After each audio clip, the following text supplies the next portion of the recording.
warahmatullahi wabarakatuh. Perkenalkan, nama saya Sekar Putri Agustiani. Nomor induk mahasiswa saya 64210865.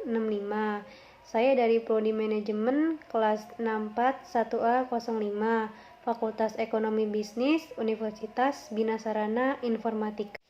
Tujuan saya membuat video ini untuk menjelaskan materi tentang operasional di bank. Oke, selanjutnya silakan kalian dengarkan. Kegiatan operasional bank.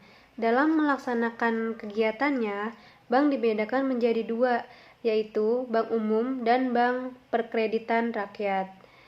Pada bank umum, produk yang ditawarkan itu lebih beragam, sebab dalam bank umum mempunyai kebebasan untuk menentukan produk dan jasanya. Sedangkan pada bank perkreditan rakyat mempunyai keterbatasan tertentu sehingga kegiatannya lebih sempit. Ada beberapa kegiatan yang ada di dalam bank. Di antaranya, yang pertama, menerima simpanan. Yang kedua, memberi kredit jangka pendek. Yang ketiga, memberi kredit jangka menengah dan kredit jangka panjang. Yang keempat, memindahkan uang. Yang kelima, menerima dan membayarkan kembali uang dalam rekening koran. Yang keenam, mendiskonto. Yang ketujuh, membeli dan meminjamkan surat-surat pinjaman. Yang ke-8, membeli dan menjual cek, surat wesel, kertas dagang yang lain, dan pembayaran dengan surat dan telegram. Yang ke-9, memberikan jaminan bank dengan tanggungan yang cukup. Yang ke-10, menyewakan tempat menyimpan barang-barang. Baik, selanjutnya ada kegiatan bank umum. Kegiatan bank umum meliputi, yang pertama itu ada menghimpun dana, atau sering disebut funding. Kegiatan menghimpun dana merupakan kegiatan membeli dana dari masyarakat. Kegiatan ini dapat dikenal juga dengan sebutan kegiatan funding. Kegiatan membeli dana dapat dilakukan dengan cara menawarkan berbagai jenis simpanan. Simpanan sering disebut juga dengan nama rekening atau account. Jenis-jenis simpanan yang ada di bank umum ini adalah, yang pertama itu ada simpanan giro atau sering disebut demand deposit. Yang kedua itu ada simpanan tabungan atau sering disebut juga dengan saving deposit. Yang ketiga itu ada simpanan deposit atau sering juga disebut dengan time deposit. Yang kedua yaitu ada menyalurkan dana atau lending. Sebelum kredit dikucurkan oleh bank, terlebih dahulu menilai kelayakan kredit yang diajukan oleh nasabah. Kelayakan ini meliputi berbagai aspek penilaian. Penerimaan kredit akan dikenakan bunga kredit yang besarnya tergantung dari bank yang menyalurkan besar kecilnya bunga kredit. Sangat berpengaruh pada keuntungan bank, mengingat keuntungan utama bank adalah dari selisih bunga kredit dengan bunga simpanan.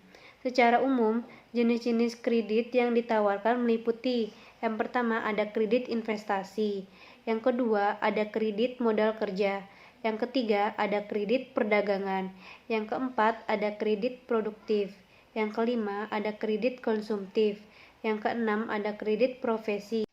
Selanjutnya yang ketiga itu memberikan jasa-jasa bank lainnya atau sering disebut service. Jasa-jasa bank lainnya merupakan kegiatan penunjang untuk mendukung kelancaran kegiatan menghimpun dan menyalurkan dana, sekaligus sebagai kegiatan penunjang. Kegiatan ini sangat memberikan keuntungan bagi bank dan nasabah.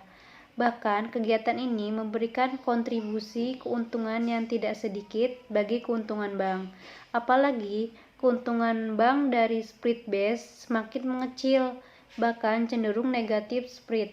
Bunga atau sering disebut bunga simpanan lebih besar dari bunga kredit.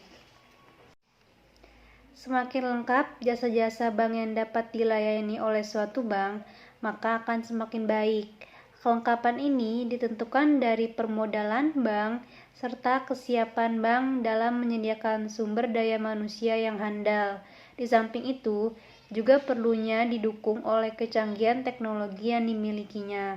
Dalam praktiknya, jasa-jasa bank yang ditawarkan meliputi ada kiriman uang atau sering disebut transfer, ada clearing, ada inkaso, safe deposit box, bank card, bank notes, bank garansi, bank draft, ada letter of credit, ada cek wisata, ada menerima setoran-setoran, melayani pembayaran-pembayaran, dan yang terakhir bermain di dalam pasar modal. Selanjutnya, ada kegiatan Bank Perkreditan Rakyat atau dapat disingkat dengan BPR. Kegiatan BPR pada dasarnya sama dengan kegiatan pada bank umum. Hanya saja yang membedakan itu jumlah jasa bank pada BPR jauh lebih sempit. BPR dibatasi oleh berbagai persyaratan sehingga tidak dapat leluasa seperti pada bank umum. Keterbatasan kegiatan BPR juga dikaitkan dengan misi pendirian BPR itu sendiri.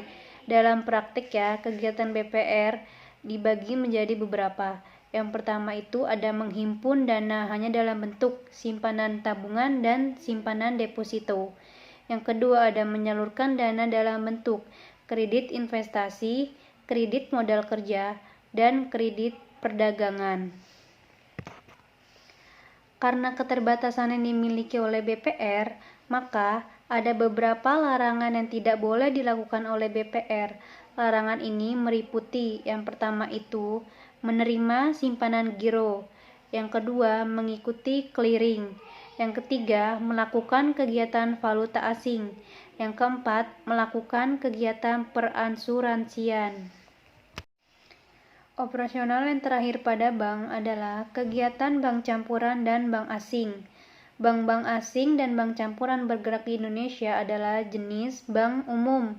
Kegiatan bank asing dan bank campuran memiliki tugas yang sama dengan bank umum lainnya.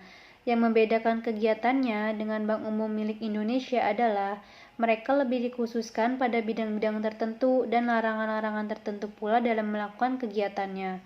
Adapun kegiatan bank asing dan bank campuran di Indonesia ini adalah yang pertama itu dalam mencari dana, bank asing dan bank campuran juga membuka simpanan giro dan simpanan deposito, namun dilarang untuk menerima simpanan dalam bentuk tabungan. Yang kedua itu dalam hal pemberian kredit yang diberikan lebih diarahkan ke bidang-bidang tertentu saja, seperti pada bidang perdagangan internasional, bidang industri dan produksi, bidang penanaman modal asing atau campuran, kredit yang tidak dapat dipenuhi oleh bank swasta nasional.